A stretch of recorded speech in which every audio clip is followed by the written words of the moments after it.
receita para conquistar corações. Sim, para conquistar o coração da pessoa amada, aqui em Receita Fácil, muito rápido, muito simples, como sempre, cupcake de microondas.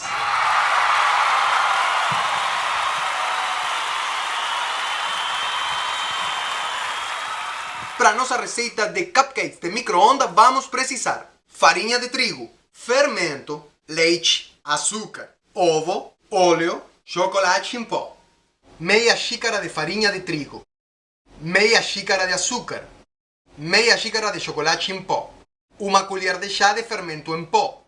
Misture bem os ingredientes secos e adicione 1/3 de xícara de leite, 1/3 de xícara de óleo, um ovo e misture bem. Coloque em forminhas próprias para cupcake e leve ao microondas por 2 minutos.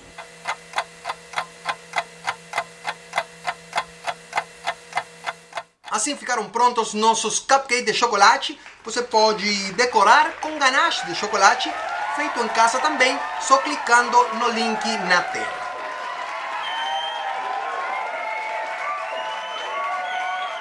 Momento da prova. Nossa.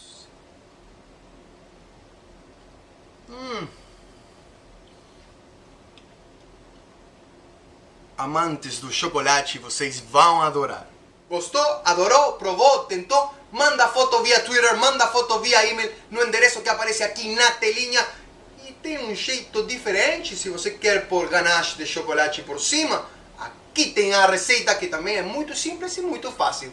Se quer ver muito mais de Receita Fácil, é só inscrever-se no meu canal fazendo clique aqui embaixo e a próxima semana tem muito mais.